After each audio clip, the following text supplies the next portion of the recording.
Now, from WYDC TV, this is Big Fox News at 10.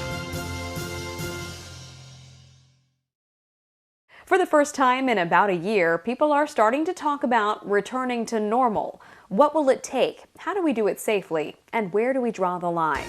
COVID-19 specialist Amanda Decker looks at the changes being made in restrictions across Chemung County. Vaccinations had been ramping up across the southern tier, and this week, more New Yorkers became eligible to get the COVID-19 vaccines. But vaccine is still in short supply and big demand, and now our local counties say it could be another week before we get any more shots delivered. There are more than 11 million people who now fall into Phase 1A and Phase 1B. That includes teachers, first responders, anyone over 65, and now those 16 and older with pre-existing conditions, also known as comorbidities. More than 250,000 appointments were made after eligibility opened up for Group 1B on Sunday, and the state's supply doesn't even come close to meeting that demand right now. Combine that with the winter weather that moved across much of the country and our area this week, and distribution has all but stopped to our part of the state. Steuben County Public Health Director Darlene Smith says the shipments have been delayed likely until next week. When those shots do arrive, people with pre-existing conditions will likely go through their own healthcare provider or the hospital to get their shots. Now, the vaccines may likely be contributing to our rapidly declining positivity rates across the southern tier and in Chemung and Steuben counties. In fact, our region is doing better than any other part of New York State. Our 7-day positivity rate for the region fell to 0.9%. In Chemung County, 1.89%, and Steuben County, 2.9%. That's why following those mitigation measures like wearing a mask in public and social distancing is extremely important right now. That will help keep these numbers down until more vaccines can show up. Now, Governor Cuomo said that supply is expected to increase about 20% over the next 3 weeks, so that means about 60,000 additional doses starting next week. But this week, the state got less than expected, about 317,000 doses. So when you compare that to the 11 million eligible New Yorkers, it just doesn't match up. Reporting for Big Fox News, I'm COVID-19 specialist Amanda Decker.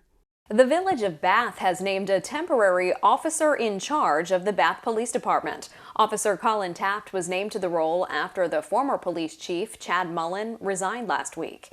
Taft currently serves as an investigator for the department and has been second in command for nearly 6 years.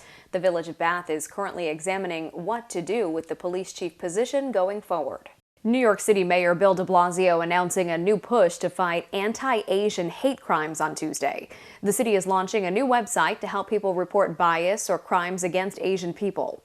New York's Office for Preventing Hate Crimes will also meet with Asian community leaders later this week. Congresswoman Grace Meng joined the press conference and described how COVID-19 has complicated biases toward Asian Americans.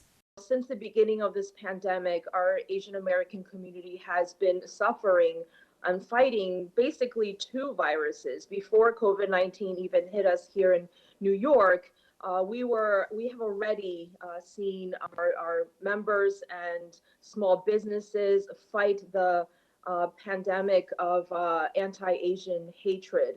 New York formed an Asian hate crime task force last year. It includes 25 Asian American detectives that speak 11 different languages.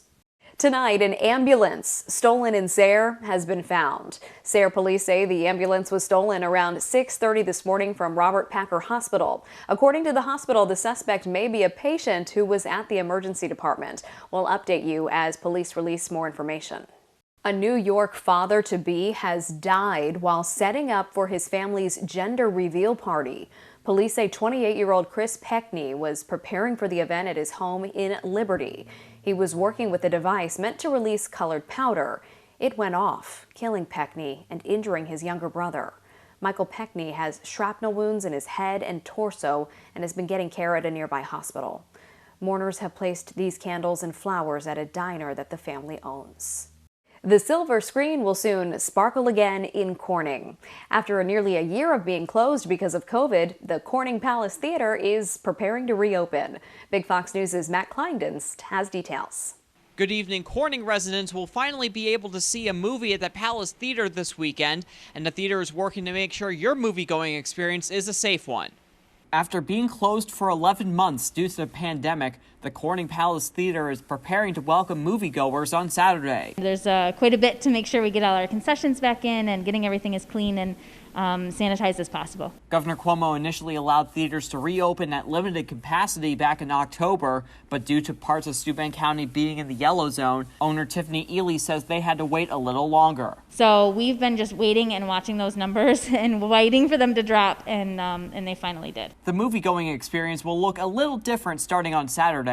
Mask and social distancing will be required, and the theater is only allowed to fill up 25% of its capacity. And because we're a small theater, that does mean that there'll only be, 22 some people in one theater and closer to 16 in the second. So I'm going to try to make more shows per day to allow more people in. In order to maintain social distancing, seating charts will be arranged for moviegoers. They'll have to choose, their seat, and then we'll block off the 3 seats or so, which makes the 6 foot between your group and the next group next to you. Ely says she's appreciative of the community support through the shutdown and hopes to welcome in families for screenings of the new Tom and Jerry movie.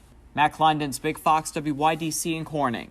Some sports fans are being welcomed back inside arenas for the first time since the pandemic hit. In New York, spectators will cheer on the Brooklyn Nets in-house on Tuesday night. John Diaz has more on the extra precautions being taken at the arena. Starting today, crowds can't exactly go wild like they used to, but at least they can now attend a game. The Brooklyn Nets plan on taking on the Sacramento Kings at the Barclays Center tonight. But before the fun comes safety. Starting with surface cleaning, there's also air filters. Our air changes out at least 9 times every hour. So we're bringing circulating clean air in and out. Fans must complete a PCR at-home test sent to them within 72 hours, an online questionnaire, then a second test at the Barclays Center, a rapid antigen test, along with a temperature check. Stadium seats have been marked off in pairs or fours, while courtside seats and other spots are set up in pods. There are suites and these. We've been referring to these as our living rooms. We built 10 of these self-contained mini suites here in the seating bowl. This place can seat 18,000 people. They're working their way up to 1,800 in the next few weeks. Madison Square Garden, though, will be welcoming 2,000 guests starting today when the Knicks take on the Golden State Warriors. There, even if vaccinated, fans must also present a negative PCR COVID-19 test taken within 72 hours, complete a health survey, undergo temperature screening. All tickets will be digital. Doors will open 90 minutes before the game. Guests will be assigned specific entrances, and the arena will be 100% cashless. Meanwhile, New Jersey plans to follow suit. As our numbers continue to decline, we believe we can safely take this step. Governor Phil Murphy says starting March 1st, entertainment venues with a fixed seating capacity of 5,000 or more can reopen. 10,000 capacity is allowed for indoor venues, 15% for outdoor venues. The American Red Cross is holding a blood drive Thursday afternoon. The event is taking place at the Forest View Gang Mills Fire Department in Painted Post from noon until 6 p.m. The Red Cross says Type B and Type O are needed. You can schedule an appointment by visiting redcrossblood.org. In honor of Black History Month, tonight we're taking a look at African American churches and how they impact communities. Jacinta Render visits a church in Jackson, Tennessee that was established just a few years after slavery.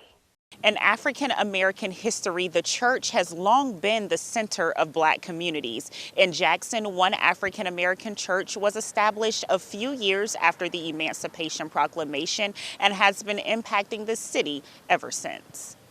Well, the church was officially organized, First Baptist, in 1868. The original name was the First Colored Baptist Church. Once the enslaved members gained their freedom, they broke away from their original place of worship to build their own. Because our history is derived from First Baptist Church that is on Highland. Our ancestors, those who were slaves of those at that church who worshiped there, after the Emancipation Proclamation, were separated from that fellowship and able to form and foster a church. According to Pastor Watson, slavery could not stop the founding members from congregating. It is said, though, that during the time when they were still under those mandatory laws of slavery, that they still met possibly somewhere out in the field or somewhere out in someone's home. Deacon Milton Davis has been a member for nearly 60 years and joined when he was about 12 years old. He says he and his best friend became a member on a Friday night during revival. Friday night was the night everybody normally joined. So he and I, we confessed our faith and was baptized. Davis is now the chairman of the Deacon Board and says one of the greatest milestones was moving into their new building on Martin Luther King Jr. Drive. Davis says it was a celebration as people in the community came to witness the transition. And that was a momentous day in which we had members from the society, members from the community. We had members from other churches join us in that march from the old church on Eltham Street to this parish sanctuary. This spring, historic First Baptist Church will celebrate its 153rd anniversary. Over the last century, they've seen their members and community thrive. The Black church has been the fort, the bastion of hope, the joy of the African American population. And so we try to help people find jobs. We try to make sure we keep roofs overhead, food on table, clothes on backs. Those are some of the things that this ministry has done, but we've amped up a little bit. Over the years, the church evolved using technology. With the use of live streamings, they've reached audiences all over the world. And even during a pandemic, their ministry continues to help the community. Celebrating Black History Month is brought to you by Corning Community College. Still ahead tonight, one Oregon hospital reaching a major milestone. The hospital has no COVID-19 patients in critical care for the first time in a year. Why some are hopeful this is the light at the end of the tunnel. Here's your local stock market update from Big Fox.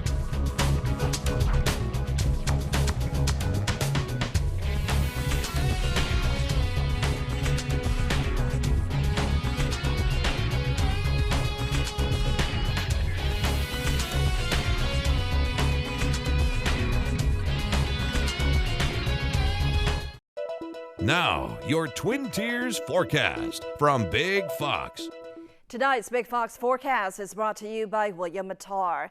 Good evening, everyone. I'm meteorologist Kim Walker with your weather update. Despite a few flurries that flew around and a few snow showers, temperatures today a little bit warmer than they were yesterday, about 7 degrees warmer in Elmira, in Corning about 6 degrees warmer, Watkins Glen about 4, and we're going to see those temperatures warm up even further as we head into your Wednesday. We're going to start off with cloudy conditions for early in the morning hours. Winds, though, will be coming from the southwest at around 5 miles per hour. This comes ahead of a storm system, and I think we're going to be on the warm sector of it, so there could be a few showers by the end of the day on Wednesday. I'll show you that in just a little bit, but here's a look at your forecast. It is going to be pretty chilly at 6 o'clock as we drop down to around 29 degrees, 31 degrees by 7. It looks like we'll be above freezing by 8 o'clock. Our dew points will be in the 20s, so very dry air that will be in place. But here's what is happening. We have a low pressure system that will be moving eastward. We're going to be on the southeast side of it, the warmer side of the system. And so initially it looks like we could start off with some rain. It will be windy as that low pressure moves in, and we are expecting a few showers by the end of the day. So here's a look at your future radar.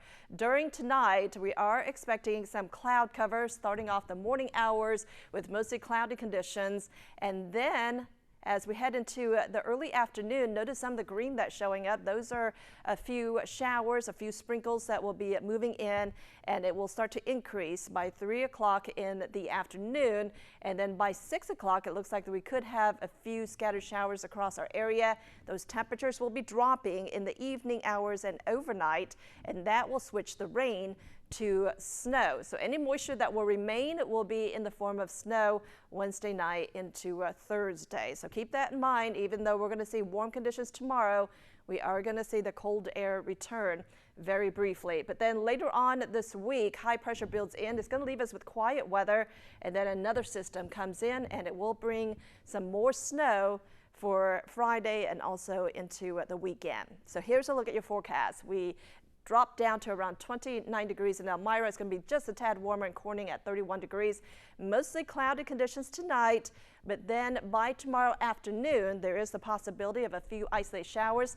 take a look at this high. In Corning, we could reach the 50s, 49 degrees for Elmira, and also in Bath, a little bit cooler in Perkinsville at around 45 degrees, but Hornell around 50 degrees, and the same for Watkins Glen, so it's going to be a relatively warm day. But again, we do have the possibility of a few showers by the end of the day on Thursday. Clouds will decrease. It will be colder on Thursday with a high around 38 degrees, but it looks like we'll rebound and be back into the 40s by the end of the week. As the U.S. hit a grim milestone, more than 500,000 deaths during this pandemic, health officials continue to push vaccinations as a key weapon against COVID-19. And the vaccination backlog felt across the country because of weather delays appears to be easing. Mandy Gaither has more in today's Health Minute. In the war on COVID-19, one set of numbers brings hope. COVID-19 in the United States has been declining for 5 weeks, with the 7-day average dropping 74%. At the same time, another number delivers silence. The U.S. now grieving the loss of more than 500,000 lives to COVID-19. A truly tragic reminder of the enormity of this pandemic and the loss it has inflicted on our personal lives and our communities. Top U.S. health officials continue to push the importance of COVID-19 vaccines. While winter weather froze much of that effort last week, delaying some vaccine shipments and deliveries, it appears to be back on track. We now anticipate that all backlog doses will be delivered by midweek. But that's just the first step. It'll still take time for vaccine distribution sites to catch up. In Texas alone, White House officials say the 7-day average of administered COVID-19 doses decreased by 31% the past week because of weather. We encourage vaccination sites to follow that same lead of those who are working extended hours to catch up on deliveries by scheduling more appointments to vaccinate the anxious public as quickly as possible. An Oregon hospital system says it has 0 COVID-19 patients in critical care at its Portland facility. This marks a major step in the fight against the virus. Sarah Hurwitz spoke with a Providence nurse who says she's hopeful this is the light at the end of the tunnel. It's a number that's hard to believe. It's kind of giving us a little boost. And just, there's a little light at the end of the tunnel. With 0 COVID-19 patients in critical care at Providence Portland for the first time in a year, nurse Valerie Klasick says this gives staff hope that we will get through this. And it's been a long road to get here. When we were in November, December, things were really heavy. We were kind of headed into that second surge. People were very tired. Just kind of physically and mentally worn out. A few months ago, Providence says its Portland Medical Center hit its highest number. There were 94 COVID-19 patients, 10 in critical care. Now its Portland Center has only 2 non-critical COVID-19 patients. And Providence says its St. Vincent Medical Center has 12 COVID-19 patients, 4 of them in critical care. I'm hoping that it means we're all doing the right thing, that maybe the vaccine benefits are starting to be evident. Klasick says she's hoping the lower numbers mark a trend in the right direction. I think knowing that spring is coming with the vaccine and our numbers have been on the downtrend, I think we're pretty hopeful. As the air travel industry tries to recover from a massive plunge in bookings due to the pandemic, now airlines worldwide are dealing with a safety scare that's grounded Boeing 777 jetliners. Mandy Gaither reports. A mid-air scare raising concerns worldwide. Airlines in the U.S., South Korea, and Japan grounding dozens of Boeing 777 jetliners after this fiery incident. A plane heading from Denver to Honolulu suffering engine failure shortly after takeoff Saturday, sending debris crashing down over Denver. I think this aircraft is going to stay on the ground for a while until the inspection process is reviewed and we are sure that it can catch these little minute flaws. Federal aviation regulators order stepped-up inspections of Boeing 777s that use Pratt & Whitney jet engines in response. This latest safety scare comes at a difficult time for the global aviation industry as it tries to rise from the heavy losses caused by the pandemic's impact on travel. There are approximately 1,300 777s flying around the world. most of them powered by General Electric or Rolls-Royce engines, and they are not impacted. For Boeing, this comes after a nearly 2-year grounding of its best-selling 737 MAX jet following 2 deadly crashes in Ethiopia and Indonesia. Boeing reported a record loss of nearly $12 billion in 2020. Raytheon, the maker of the Pratt & Whitney engine that blew apart after takeoff on that Denver flight, also taking a hit. On Monday, shares of Raytheon and Boeing fell during U.S. trading. Although it's on a Boeing aeroplane and we all call it the Boeing 777 engine, it's a Pratt & Whitney issue, and they need to step up very robustly to fix up this engine for their customer airlines. For Consumer Watch, I'm Mandy Gaither reporting. Peloton has a new treadmill that's a little less pricey. It will be released in May. The Tread will cost nearly $2,500, almost half the price of Peloton's The Tread Plus. The new machine is a little slimmer than the original treadmill, with a lower maximum incline and a smaller screen. Peloton reported earnings of more than $1 billion during the quarter that ended in December. It's a seller's market in the real estate industry, and any would-be homebuyer out there needs to act fast. Homes are selling in half the time they did a year ago. Meanwhile, existing home sales continue to increase and are up 24% from 1 year ago. In December, the supply of unsold homes was at the lowest level since the National Association of Realtors started tracking inventory in 1982. As of the end of January, housing inventory was 26% lower than last year's number. A historic 2-year mission kicks off with an amazing look at and first time listen to the surface of Mars. Jeremy Roth has today's Take a Look at This. Get ready to savor the sights and sounds of the Red Planet. This is the first footage from the Perseverance, NASA's newly landed rover on Mars. Multiple cameras on board captured the chute deploying and the heat shield dropping before the rover touched down in a cloud of red Martian dust to thunderous cheers from mission control. Perseverance safely on the surface of Mars. It really was a home run. I mean, the thing had traveled 131 million miles and touched down just a mere 16 feet from the intended landing spot. That's pretty good. Not only did Perseverance start sending back incredible images, it also fed back the very first recording of natural sound on another planet. Yeah, mostly wind, but still pretty darn cool. Perseverance now settles in for a 2-year mission looking for evidence of ancient life on Mars. Back on Earth, a Kansas couple is dreaming big with a tiny dream home. This charming 3-bedroom mid-century modern is fully loaded. Basement, garage, furnace room, laundry room. It's also 1/12 the size of a real home. It's the boredom-battling pandemic pet project of Annie Camphy and Cliff Donnelly. It was just a great diversion. The pair are taking this deftly detailed dream home dollhouse viral in the name of charity. Their Insta account, Mini Modern House, jumped to nearly 40,000 followers in a week, and they're encouraging fans to make a donation to benefit Alzheimer's research. For Take a Look at This, I'm Jeremy Roth. We want to leave you with a smile tonight. When everyone screams for ice cream, it's usually to eat it, not sit in it. But with this new chair, Klondike says you can do both. The makers of ice cream novelties call this their Klondike Cone Zone. They say the hanging chair is the perfect place to enjoy their new line of Klondike cones. Those products are now available nationwide. If you want to win a free chair, Klondike says you can enter a sweepstakes using their official Twitter account. It runs through March 8th. Thank you so much for joining us. From our whole team, we hope you have a wonderful and sweet night.